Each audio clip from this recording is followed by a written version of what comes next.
Ready? In 3, 2. Welcome. My name is Becca Wood, and this is Clinton Older. Hello, Clinton Older. Hello. This is episode 7 of the Flatbill Pastor Podcast. How about it? Let's go. Episode 7. Yeah, we made it. I'm excited to be here. Yeah, it's good to have you. Thank you. I appreciate it. So, it looks like we got a new topic for us this episode. I love new topics. Yeah. I think new topics are always good. It seems like we've had, now this is our 7th new topic. Yeah, 7 new topics. That's right. What is it today? So today we're going to be talking about church hurt. Ooh, that's a big one. Church hurt. That's I would say there's a decent number of people that can relate to that. Yeah, so I think the question today is, what is church hurt and how can we overcome that? Okay. Can you define church hurt for me? Yeah. So when you think about church hurt, I automatically think of, it's a newer term that references how the church has made someone feel sad, neglected, any kind of emotional scarring. So I think of trauma. Okay. How that trauma has maybe manifested in their beliefs and like how they perceive church. Okay. Yeah. Any kind of like in that church context. And so they're like, I'm not coming to church anymore. Right. And I automatically think of, when I think of church hurt too, I've got 3 actually topics in my mind when I think of church hurt and how they've neglected someone. And automatically I think of maybe like the abuse of power. Okay. Yeah, it's a big one. Yeah. So, and maybe I just watch too much Netflix, but when I automatically think of like this in particularly, I think of like this big scale of like maybe this cult-like mentality. Sure. Or maybe they're using, the word of Christ to manipulate their followers. Yeah. Manipulate how? Maybe manipulate like, this is what Jesus says. Okay. So this is what we're going to do. And this is how you need to do it. Almost like, maybe not like a fearful way, but almost like, hey, you're not going to get into heaven, and this is how you get into heaven. And, maybe in that way. Okay. You kind of see what I'm saying? Yeah. When I think through, when I think through church hurt in particular, mm-hmm. Obviously, the conversations that I have, it runs rampant. I mean, mm-hmm. it's everywhere. It seems like almost everyone I have a conversation with that's disconnected from church, is at least aware or has personal experience in their own church hurt. Mm-hmm. When I think through the abuse of power and that particular side of church hurt or that particular cause for church hurt, unfortunately, I think what we see is that evil in the way that we as people use and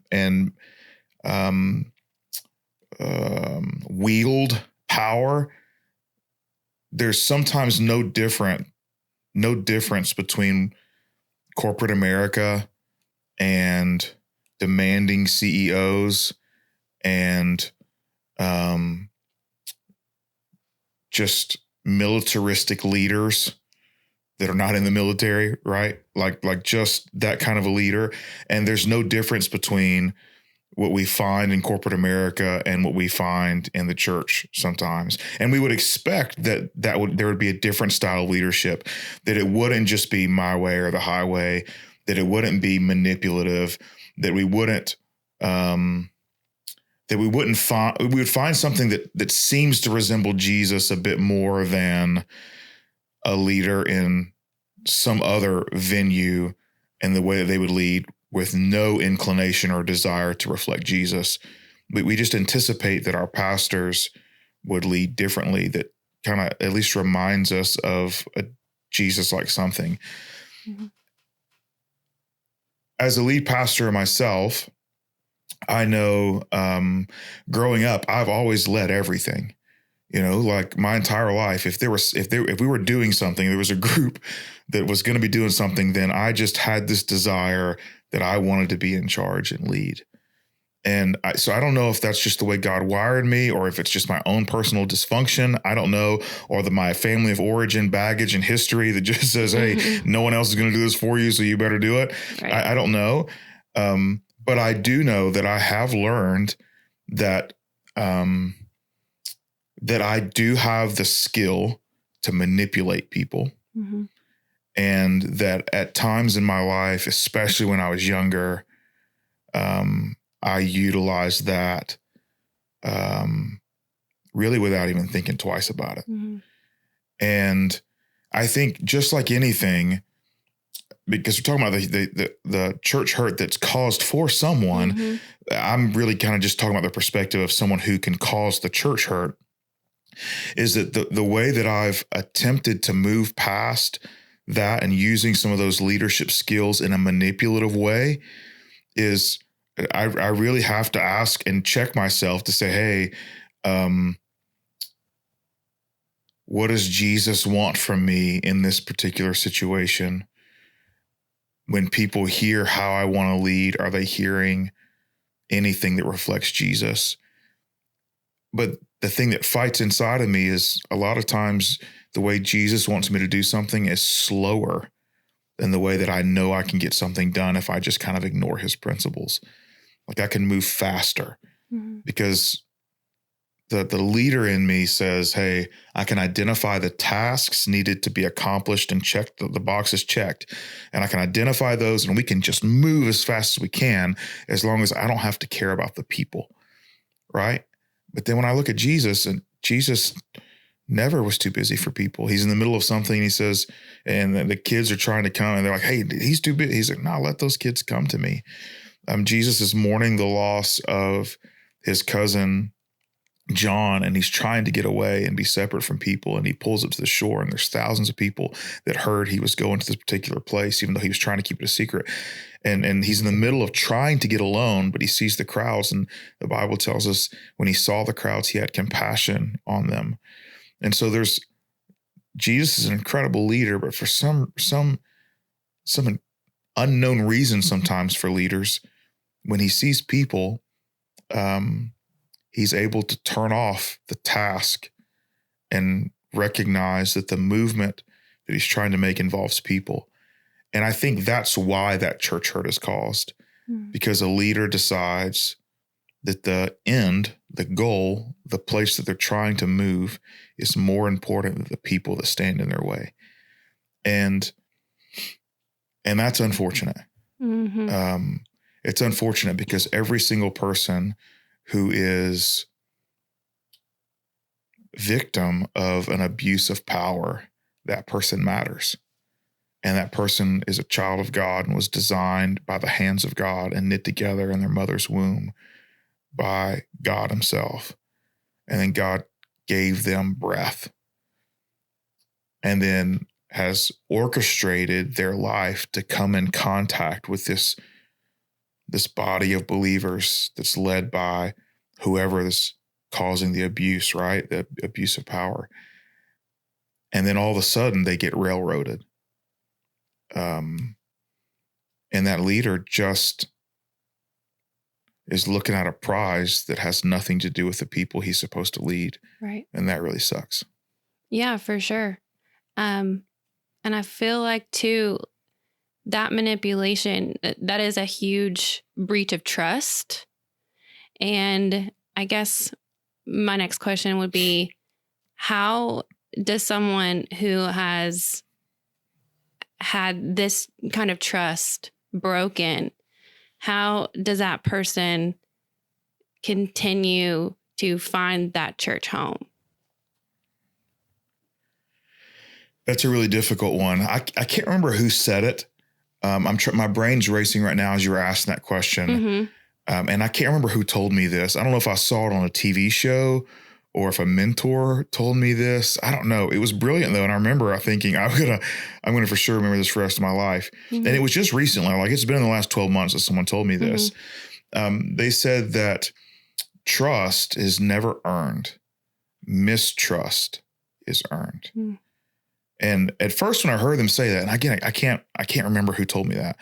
I was like, yeah, you got it backwards. You have to earn trust, right? Mistrust is, but the more they kind of played it out is that that's not true, right? Like we just naturally trust things, and we don't have any history with them, right? You came down and you sat in this chair in my office, and you weren't like, I need to inspect this chair. You was like, okay, here it is. Mm-hmm. But the truth is like, if you had come down and sat in this chair and one of the legs were broken and all of a sudden you're on the floor, the next time you come and like sit in my office, you are going to be skeptical of the chair because it let you down. Right. Whereas you would have never done that. So it earned the mistrust that you could place in it. Mm-hmm. A lot of times people go to church and that church didn't earn their trust. It's just like, we just assume churches can be trustworthy. Obviously the other side of that argument is, the church has a long history. And so at some point it did earn it in terms of it's been around for 2,000 years. Right. Right. So I get that. But at the end of the day, when we're talking about, hey, people now, and you say, hey, how do they get that trust back? Well, it's the same way that you would handle the chair that's broken. You've still got to go back and be willing to at least inspect the chair. Mm-hmm. You don't have to be willing to sit in it, but you're not going to earn it if you stay outside of my office and just are skeptical about the chair. Mm-hmm. Right. But you will, if you come in and you say, you know what, I'd like to sit in this chair again. But before I do, I'm going to like inspect it. I'm going to make sure that it's not going to do the same thing it did to me before. And unfortunately, though, the way church works is, let's pretend that you went across town and there was some abuse of power there, some manipulation there, and that's their issue. And then let's just say you come to Foundation to our church, and you show up here and you're like, hey, I want to inspect the chair. Well, I have no idea what you're talking about. Like I don't know about this chair that has let you down in the past. Mm-hmm. I have no clue. But to you, it's the same thing, right? Church is a church. And for me as a leader, I've got to be able to understand when I see someone, I've got to do the same thing Jesus did when he had no idea what these people were thinking when he pulls up on the shore. But it just says it's not that he knew what they were doing that caused him to have compassion. The Bible just says when he saw the people, he had compassion on them. And so when someone shows up and they're like, hey, I want to inspect your chair, which I know this is a really long metaphor. When someone shows up and they say, hey, I want to inspect your chair, my response needs to be, you know what? Someone's probably earned their mistrust in the name of Jesus. Mm. And so I need to ask Jesus, hey, can you give me that heart of compassion and help them find the answers that they're looking for, even if it wasn't my chair to begin with, even if it wasn't in my office or anything I was responsible for. Because the truth is that their soul matters. Even if their soul is broken because of some other church, it makes no difference. It should make no difference to me, because their soul is still as valuable as if they had come here day one into a healthy leadership model. I would have never, if someone who's disconnected from faith had walked in, I was like, hey, I'm super skeptical about church just because, I just heard things like I've never experienced it, but I'm just skeptical. I was like, yeah, let's inspect the whole thing. And so when someone else who's been a victim of abuse of power in another church, they want to show up, they want to say, hey, I'm super skeptical about these things. Can I ask you some questions about how things work or whatever? I should respond in a way that says, yeah, let's take a look at the chair together. Let's make sure when you sit in it, it's not going to embarrass you in front of everybody in the room again. That's it. But you can't do that by just being skeptical and staying outside the office. Like, you've got to engage. And that's really scary, because the truth is, what if you pick the wrong place? Exactly. And you just go to another church and they're suffering for the same thing. And all of a sudden you walk in, you're like, hey, I want to take a look and make sure I'm not going to be embarrassed again. And they're like, hey, well, we had nothing to do with that to begin with. And your questions aren't welcome here. And your skepticism isn't welcome here. And what if that's the case? What if you do it the third time? Eventually you just give up. That sucks. Right. That's awful. Right. But and this is going to be easy for me to say, I'm sitting on the side of a very healthy leadership team and a healthy Jesus following crew of people in our community. And let me just tell you, if you're listening and that's where you're at and you're like 0 for 3, 0 for 4, let me just tell you, it doesn't matter how many times you've got to try. If you can find a community that is a fully devoted follower of Jesus community, it's worth all the offers that come before it. Like finding that place where your soul is rejuvenated with the community of Jesus followers, where you realize that you're contributing to something bigger than yourself. When you recognize that the collective power of all of the people are eliminating needs in the community, and you bring your little piece and I'll bring my little piece and your neighbor will bring their little piece and we'll all put it together, and together we will do incredibly large things. It's worth the pursuit to continue giving it a shot to find the right place. The church really is a beautiful, just gorgeous thing for our life. And it is worth pursuing to find that in a healthy way, even if it means you're going to end up on your back because the chair gives out 2 or 3 more times. You will find once you found it, it was worth it. Right. I totally agree. Just because I'm not a pastor. So coming from my perspective is that, everyone has to go church shopping every once in a while. And like once you have your established family or, things look different, you're moving or whatnot, having to look for that church, it's not always going to happen that first time you go into a church and you're like, okay, this isn't it. And I think a lot of people sometimes they go into a church and they're like, the leadership here isn't great, or the people.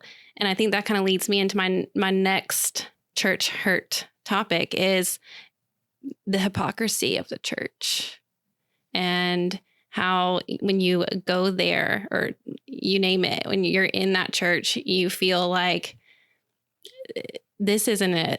There's the people and what they're preaching are 2 different things. Yeah. So can you speak on that for a little bit? Yeah.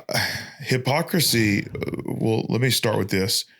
Every single one of us are hypocrites in terms of there's no Christian alive that doesn't say, hey, I want to be just like Jesus, and then act like they're not like Jesus, right? Like that is sin.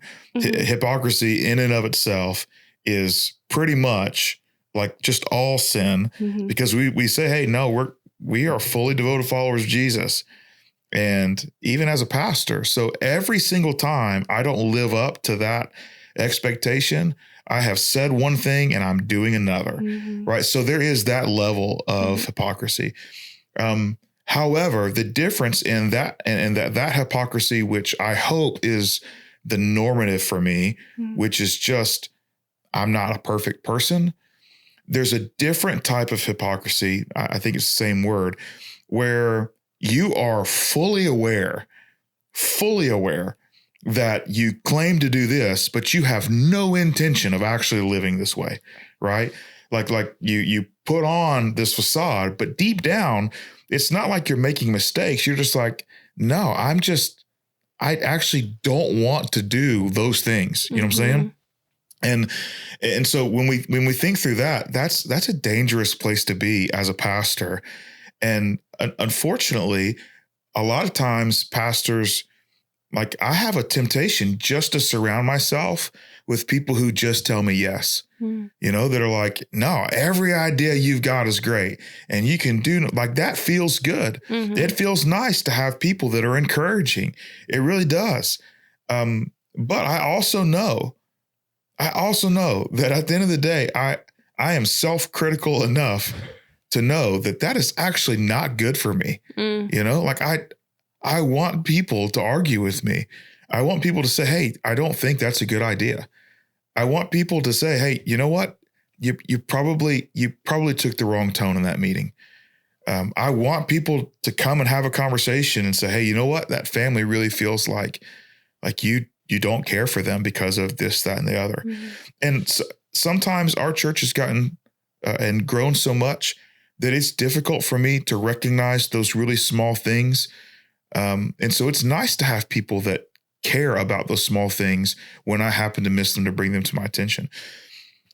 That being said, the reason church hurt exists is because there are pastors that don't enjoy that. They don't want any of those things I just mentioned that I enjoy and that I've seen really positive outcomes from.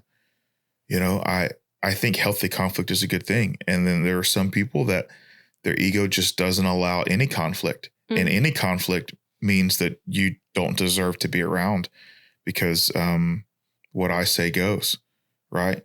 And for them, if I can just talk to those pastors real quick, you need to be careful. It's legit that we are judged as people who lead people not only for what we believe, but what we cause other people to believe. And they should be scared. The fear of God ought to be in their hearts more than anyone else. And the thing is, I think most of those pastors know when they lay their head on their pillow at night that they are flirting dangerously close with the wrath of God that they have yet to experience in their own lives. And they are just praying that they figure it out and they make things right before it's too late. And I think deep down, they've got to know that doesn't make the hurt any better for someone.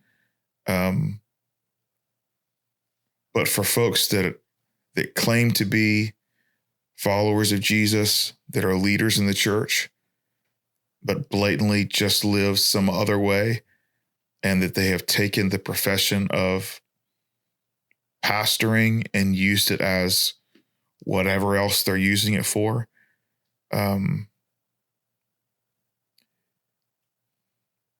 Shame on them. And honestly, it sucks to be you. Right. It really does. It sucks to be you. You've taken something that God wanted to help redeem the world with, and you've used it for your own gain. And that's a perversion of God's own idea. And it just sucks to be you. Right. It sucks to be that pastor. Yeah. So pastor, get it freaking together and make a change. Exactly. And admit it and freaking don't waste your life. Be careful, because the rewards you get here are nothing compared to eternity. And maybe you don't buy into eternity right now. But I mean, just turn on the news. There are celebrities who are dying every day. And I don't know if they know Jesus or not, but they probably lived an incredible life. And every single one of them would trade it all when they actually meet God face to face. And so some of these pastors that are, living these lives in exchange for not actually knowing Jesus and pretending to be something they're not, they'll want to trade it all at some point too, but it'll be too late. Yeah. For the people that are hurt,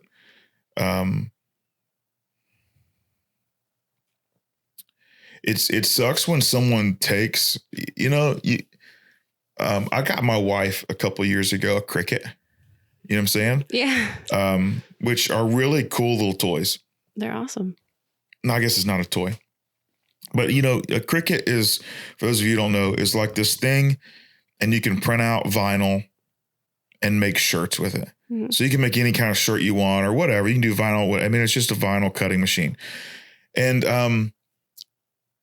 so what happens is people will get a cricket and they'll cricket the name Christian and they'll just put it on everything.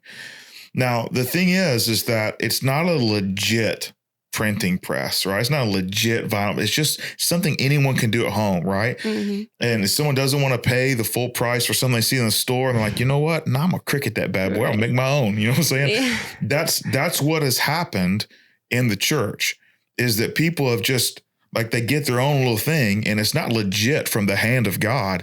They've just manufactured it to look really close to the original because they didn't want to pay the price of discipleship. And so here it is. And unfortunately, people that are being hurt, they couldn't tell the difference at first.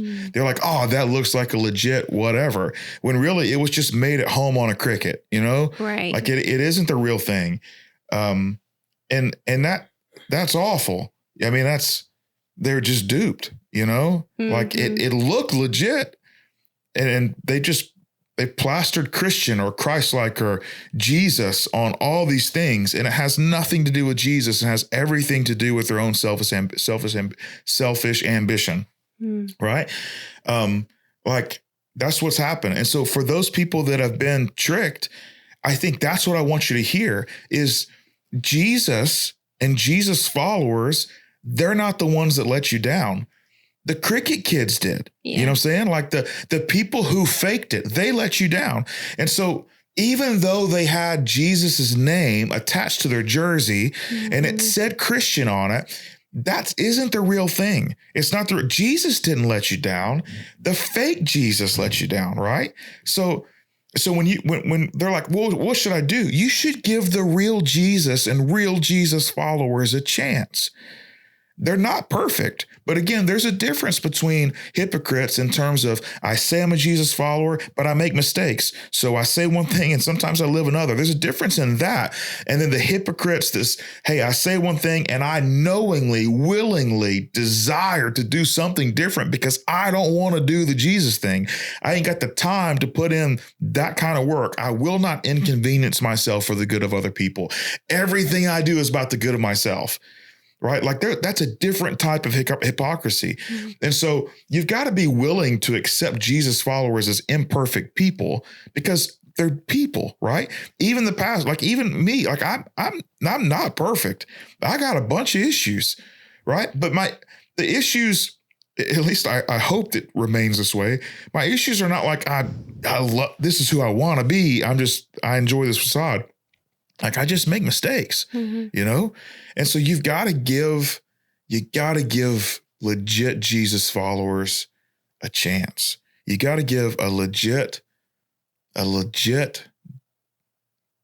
devoted to Jesus pastor a chance. And how do you find out? That's hard. You know, it's hard to know. Right. Because I feel like some of these people that are, you know, they've been hurt by the church or by the church's people. I think that we're under a microscope. And at that point, once they've been hurt, they are looking for reasons why, really to validate their feelings. Sure. Like, oh, well, you know, so-and-so on social media said this and they follow Jesus. Why are they talking like this? Right. Why are they're not being accepting. They're not doing this. And so that's why I don't go to church. That's why, you know, I believe what I believe. They believe what they believe. And it's so separate and they don't want to take the time to really look for the real Jesus followers. So what would you tell those people who are maybe looking for the wrong things or have us under a microscope per se? I would say, so let me take that example. Like, hey, they're looking on social media and like, hey, I know this isn't it. Like if the Holy Spirit works in our lives in different ways, but one of the common ways for all of us is conviction. So let's just say that you've got a conviction about the way church approaches whatever. So then I would say, hey, let's trust that conviction to follow the path of that conviction to see what is the purpose of you feeling that conviction. The purpose could be that you're wrong, right? Mm-hmm. That you feel convicted about this. And it's like, man, I just, something feels weird about what I'm seeing here. It could feel weird because you don't agree with whatever the stance is the church is taking, whatever that is. Or it could be that God is asking you to engage in that issue on behalf of him to say, hey, I want to start a conversation about this because there's something that feels weird inside of me when I see this on social media from you. Mm-hmm. And that conviction should be one that moves us to action, doesn't move us to separation or isolation. So we want to use the things that we're unsettled about for us to say, man, we need some courage to do something about what unsettles us, not just use what unsettles us to isolate ourselves further and say, well, I'm just going to sit here and continue to look at you through the social media lens and that's it. Mm-hmm. Now engage, because maybe that person has surrounded them with people who are scared to death to tell them, hey, that wasn't right. And you're the only person who would have the guts to say, hey, I saw this the other day. And it didn't seem like what aligns with who you are. I know you don't know me all that well, but I don't know, something stirred in me that just said, what were you thinking? Mm-hmm. Walk me through how you arrived at this conclusion. Right. Help me understand, because I think completely different than what you said. Am I missing it? Right. And when we use that conviction that's inside of us to bring action, to bring something to fruition, or to bring something to the forefront, I think it makes us better. Now that the thing is that requires a lot of courage. And in our church, we pray for courage every week. Mm-hmm. It's one of the things that are consistent, because I know it doesn't matter what we know. Doesn't matter what we know. It matters what we do about what we know, right? So you can memorize the entire Bible and know everything right and wrong, but that makes no difference unless you actually are going to do something about it, right? So I think that would be my message to that very specific instance of church hurt. Yeah, for sure. That's good. I mean, I guess too, though, what if you feel like you are coming to church, or you battle with going back to church or finding that church home, and in the past you have been rejected by the church, or you feel like maybe you don't fit in or within these certain parameters that you feel like you have to be in order to go to church, or this is what the church preaches and I've got to be this person, and you are a reject. Like the church has told you time and time again, like, you don't belong here. What about that? Well, I've got two answers. Mm-hmm. One is, let me just talk generically. Yeah. To someone in who knows where, state, country, city that's listening to this. 100%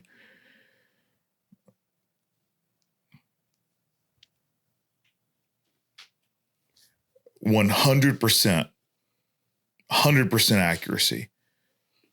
No exceptions. You belong inside the body of Jesus Christ. 100%.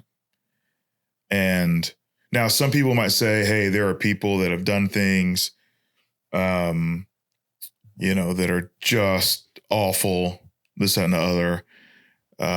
Even still, mm-hmm. right? They're even still, they have a place in the kingdom of God, in the body of Christ. And so if a church has told you that you don't belong here, obviously let me throw this out there. Yeah. So maybe in the middle of the gathering, you enjoy stripping, and you're just like, you know what? Let's get naked. Mm-hmm. And you're like, we're gonna run through this auditorium right here, right? Okay. And the church says, hey, you can't do that. You know what I'm saying? So like let's not. Sometimes we have this tendency to say, okay, let's go to the extremes. Obviously, if someone's like getting naked every time we're having a gathering, then we're going to say, hey, you can't come back and continue to do these things. You know what I'm saying? Like this, you can't do this. You know what I'm saying? So let's just take all the craziness of that out and assume that we're not talking about, You've heard it here first. That's right. Getting naked at church. That's right. Not at least not in the auditorium while the gathering is going on. You know what I'm saying? Yeah. So I just got a weird look from off camera. Assuming that all those craziness is gone, like other than those things, like a church should figure it out, Mm-hmm. like everybody has their own struggles. They come from different walks of life. It could be that they're currently homeless. Mm-hmm. It could be that they're going through a severe mental health crisis. It could be that they possibly could have special needs, or I don't know, fill in the blank. Yeah. Or that they stand on one side of a social issue, Mm-hmm. than the church traditionally would. It could be a litany of things. All of those folks where I have personally heard stories of a church saying, hey, we can't accommodate this. We're not okay with this. You can't, our church lines up this way, so you can't attend here. Like all of those things are inexcusable for a church. A church exists to serve because we follow Jesus, and Jesus says, I didn't come here to be served. I came here to serve. And so the church, when someone walks in the door and they need something different, let's talk about special needs or an accommodation or something like that, Mm-hmm. which we've had so many families who have kids who have some needs that are a little more significant than a normal, regular gathering would have. And they had churches say, hey, we just don't have the ability to do this. Like churches need to figure that out. Like if people walk in and like, hey, we want to engage in gathering, well, that church is equipped with the Spirit of God that resurrected Jesus from the dead. So there's no excuse for them to say, we just don't have the ability to handle this. No, Jesus resurrected from the dead with the Spirit of God that lives inside of you. So whatever this accommodation or whatever those things are, you can handle it.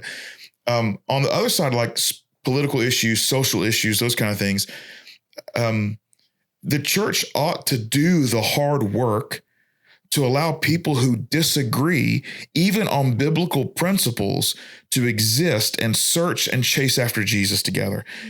And so that's my generic answer, is that a church ought to figure it out and do the work to allow people to do that. But unfortunately, I can't give, I guess that's the generic answer. Let me talk more specifically, which I feel even more comfortable about in my own church. Yeah. At Foundation, we talk about a You Belong Here movement, where people are the destination and Jesus is in the lead. And so honestly, we want to work from the backside of that mission statement. Jesus is in the lead. So no matter what we're about to do, Jesus is going to be on the forefront, leading us in the direction we want to do. So the You Belong Here movement, Jesus is in the lead of that. People are the destination. Jesus is in the lead of that. So when we say that, the You Belong Here movement, if Jesus is in the lead, requires an enormous amount of heavy lifting. We're about to jump into election season, which it kind of has already started, but it's about to get full throttle, right? I mean, primaries are going to happen, and then we're going to have a year of just hatred spewing on the TV over and over again about they did this, I can't believe they did this, and it's going to be from both sides. Maybe I've even been reading there could be a third party. I mean, who knows what's going to happen, but there's going to be a lot of hate just thrown all over the place. They're just going to be picking up handfuls of hate and throwing it over everyone's face. It's going to be nonstop for 12 to 14, 16 months. It's just going to be great. Yeah, and in the midst of that, in particular here in Georgia, where we are, that we are split kind of like right down the middle. People would say we're a purple state, right? Red and blue mixed together. Mm-hmm.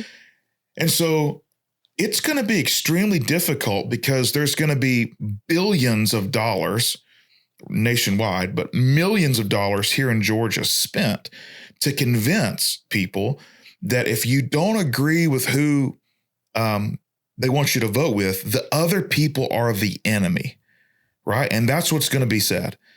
And they're going to be painted in places that the democracy is coming to a close. The United States as we know it will end. And all of us are going to be, I don't know, who knows, like worst case scenario, like the world is coming to an end if we don't get this election right. Right. And because of that, we're going to start hating people who won't vote like us because they're voting to end the world. Even though I'm going to vote to end the world and you're on the other side and you're going to vote to end the world. Both of us are ending the world according to one another. You know what I'm saying? Yeah. Like that's the way it's going to work. And that's how we're going to split people up. And so with that particular example, in the church, it requires a lot of hard work for people to coexist and pursue Jesus at the same time.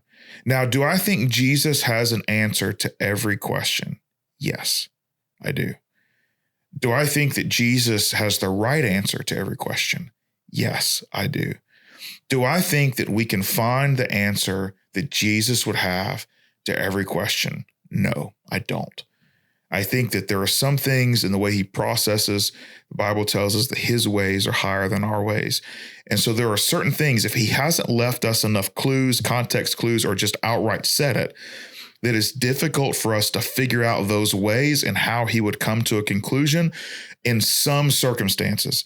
But in the overwhelming majority of the questions that we're going to have about how we ought to interact with people, we can find the answer of Jesus, which we know, if we're followers of Jesus, is the right answer. And so we've got to allow people who disagree pursue that same answer together. And isn't that what we want?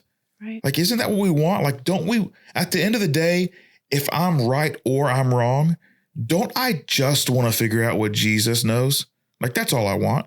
Because the truth is that when I come to the conclusion that this is really how Jesus Christ, the Son of God, the catalyst for all creation, who sat in a grave for 3 days decomposing and then reversed the effects of death and then ascended to the Father, is preparing an eternal dwelling place for me and billions of other Christians who have lived before me and will continue to live after me, to live eternally with the God of the universe, that when I come to the conclusion that this is his view on whatever it is, naturally, my natural inclination is, I just want to think like Jesus. So if I was wrong and I get to the answer, then I just trust, hopefully, the goodness that's inside of me that will say, I'm so glad I got to help. I got to discover this with you. Mm. And you were right this whole time. And I was wrong. I was so glad you didn't exclude me from this journey because I disagreed with you. Right. Or vice versa. Like, I don't want to look at you and say, I freaking told you I was right. You know, if you just daggum listen to me, we could have saved this whole heartache and process. No, yeah. I want to look at you and I want the overwhelming sense of joy. That's like, man, this was really hard, but it was worth it because even though I already knew what Jesus was going to say, you know Jesus better now. And it wasn't because I demanded you know, but because Jesus connected us in the journey and discovery where I got to play a role in you finding something more true about Jesus. That's an incredible thing. You know, like that's worth it. Mm-hmm. Like, let's go on those journeys. And so we've got to create space in our churches for people that disagree. And so people that are suffering from church hurt, specifically on this, hey, a church told them that they don't belong because of this or that or the other. Like, it's almost the same answer as the first question. The abuse of power is you've got to continue to engage, and you might just find more of the same, but eventually you will find a place that will help you continue to discover. And here's the thing. Let's just say though that you're like, well, I don't want to find that Jesus thinks differently about this, right? Well, then you've got some soul searching to do yourself, right? Like this it's when there's conflict between two people, it's never just one-sided. It's always two-sided. So if you've already decided, no, this is the way it's going to be, well, I mean, you're just as guilty as the church then. Like at the end of the day, I always want to be open-minded that Jesus could teach me something I haven't learned yet. And I've spent a lot of time studying the Bible, but there are just some things where, I want to make sure that as much as humanly possible, that I start my study with a blank slate to say, Jesus, I have an opinion. I feel like I know where you land on this. But the truth is, even if I think I know, if I've been wrong, I would like for you to disclose to me I've been wrong. And so I'm going to enter into this Bible study. I'm going to enter into this discovery journey, this discovery process, hoping that at the end of the day, that I just know your thoughts. And if they align with the thoughts I think are already yours, that's great. But it's just as great for you to change my mind. And that's always a healthy thing, as long as you want Jesus to change your mind, right? Like, I don't want to compromise what I feel to be right in my soul just to be better friends with you, right? And like another human. But I do want to compromise what I feel is right in my soul if it means aligning myself with Jesus. Because I also know that the hurt that would cause to betray what I feel is in my soul, Jesus also has a solution for. That he's not going to bring me to a conclusion and then say, well, now sit in your, grossness of feeling like you've wasted. Like, he's not going to do that. He's going to say, hey, yeah, I think differently about this than you. And I bet this probably leaves you with a little bit of regret and maybe some unrest. But the truth is I've got an answer for regret and unrest too. Like, I have the answers for you.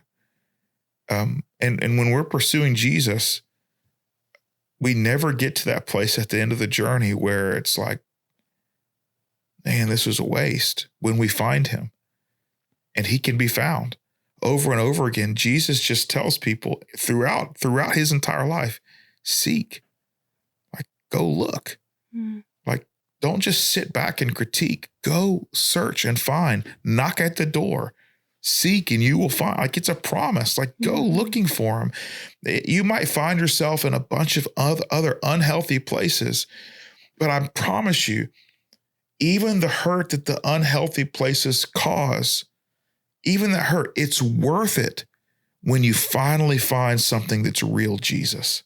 The hurt is worth it, which I know that's easy for me to say, and it's difficult for anyone to hear that's sitting in their church hurt right now, because you're like, I can't deal with this. I can't deal with more hurt. Man, you are more capable than you give yourself credit for. And even if you feel like you're almost at the end, I promise you, because of the nature of God himself and what I know to be true about Jesus Christ, is that he will give you the strength to find him.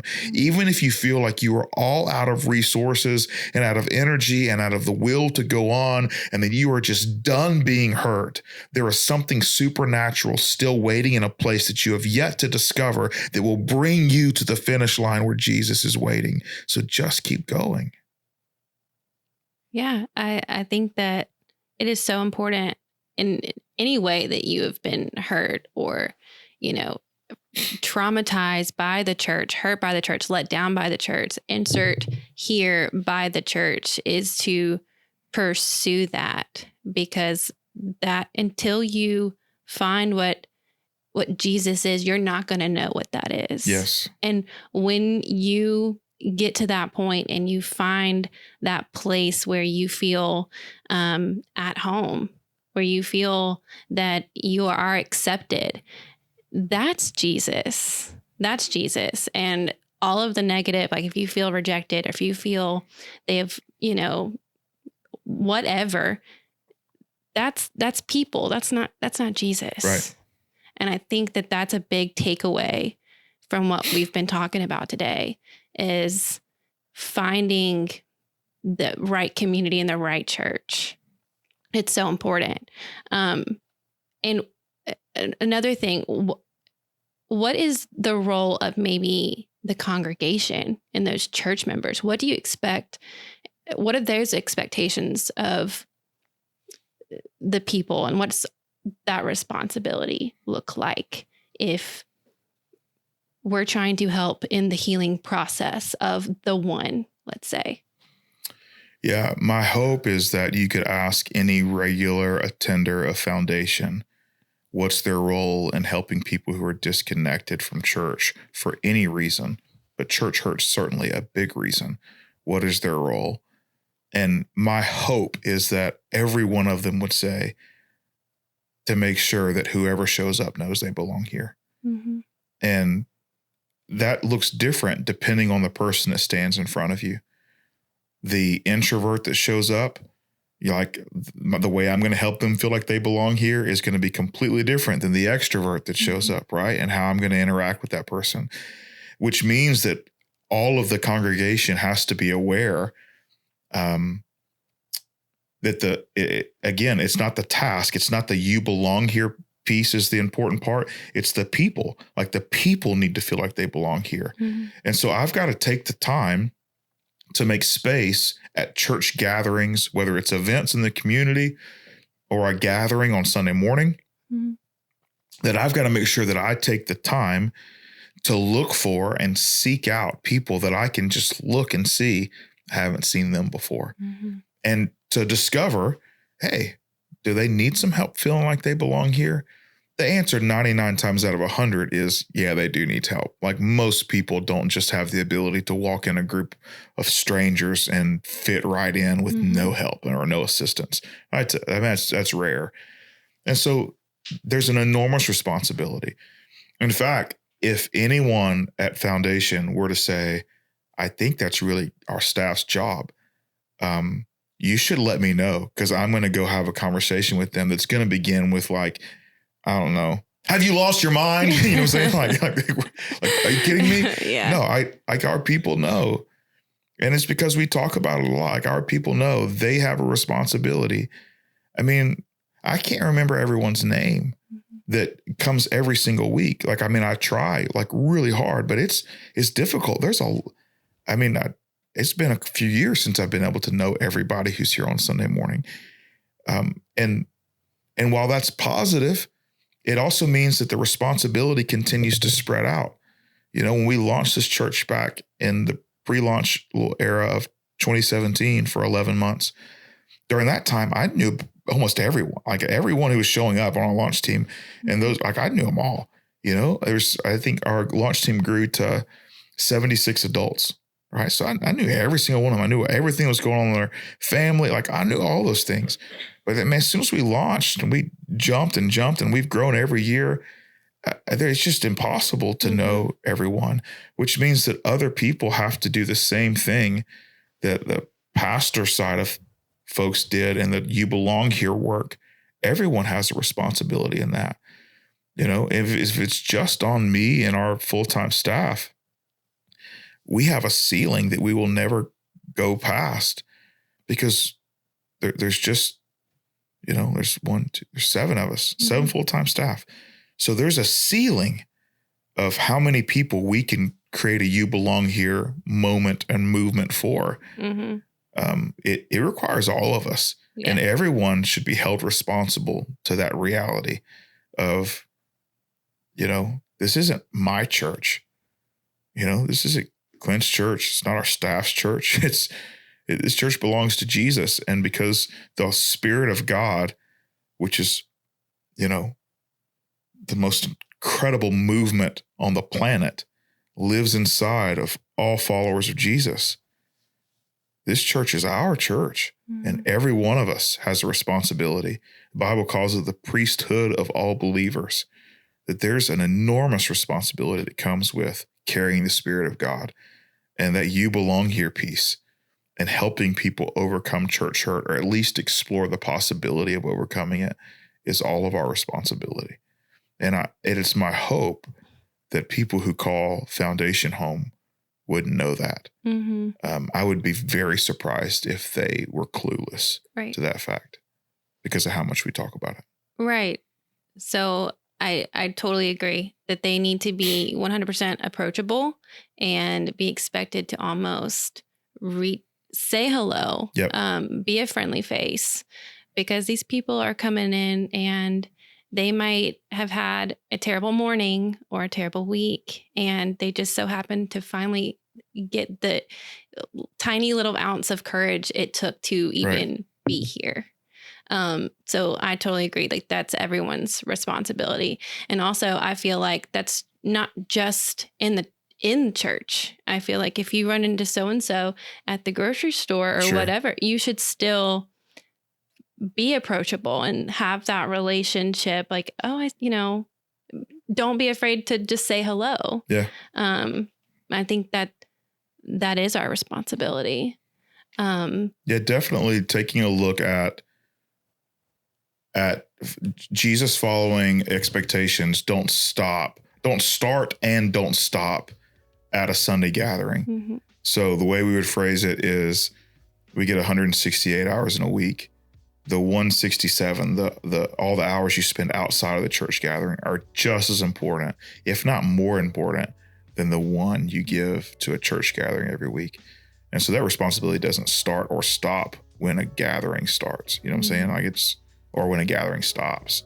It's 100% wherever you are, whenever you're there. I mean, the Spirit of God is with you the whole time. So that responsibility for the church, the body of believers, it's a 24/7, 365 kind of thing. Yeah, for sure.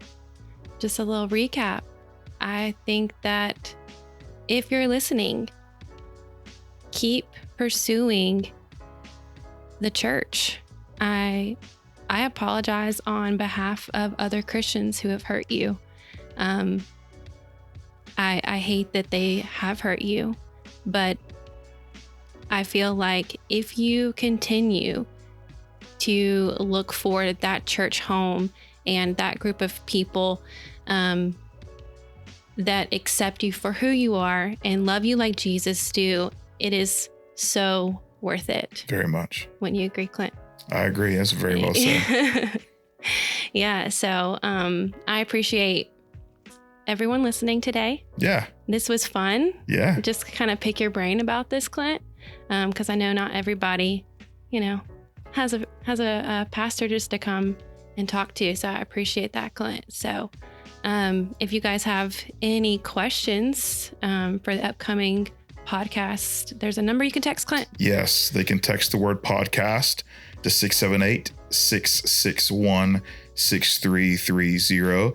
And that just comes into our podcast crew, and they take every one of those, and all of them are read. And it just goes into the Google Doc that's got a list of topics that we're taking a look at. And all of them are considered. We do one of these a month. And so you just never know if your question's going to be pulled. Yeah. So continue to listen, subscribe, and I had fun. Great. Y'all have a great week. Thanks so much. See you. Bye. Bye.